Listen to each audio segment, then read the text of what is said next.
The news suggested the National Aluminium Company is shutting down 3 of its captive power plants because of the shortage of coal. Now, that prompted us to look into the data to see whether there is a genuine coal shortage or is this a case of inventory mismanagement. The data doesn't give you a very clear picture.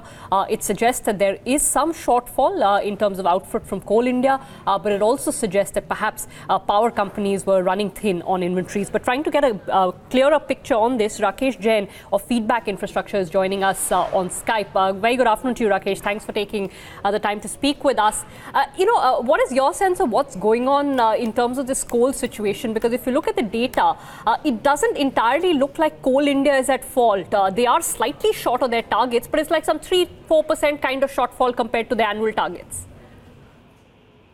Yeah, you are right. What I can understand from the current sector outlook is that Coal India is not entirely at fault because they have also increased their production, but at the same time, this coal inventory at the end of the power plants, both the private sector as the public sector, they were supposed to have the critical stock level, but because of the, you can say, they wanted to reduce the working capital cost, and also there was a pressure on the performance improvement and the cost reduction. So they started slowing down or withdrawing their inventory level to the extent which was not desirable, and all of a sudden there was a monsoon break, monsoon issues, and then there was certain reduction in the production from the Coal India because of the monsoon problem, and then there was a problem in the monsoon and this hydro failure in some of the places that led to the demand increase in the power demand, and all of a sudden all the stakeholders were at unease, whether it's the Coal India or the railways or the power utility. So I can say it's a mix and match of all these stakeholders to take the blame for this particular scenario, including the railways. Rakesh, a couple of months ago, we were talking about the fact that we have enough coal in the backyard. The minister, the then power minister, going on record to say that we will not be importing coal anymore. How has it come to this? Look, I don't want to get into the statement or maybe some sort of over-ambitious statement. India will keep on importing. My firm belief is that India will keep on importing coal because of the various factors.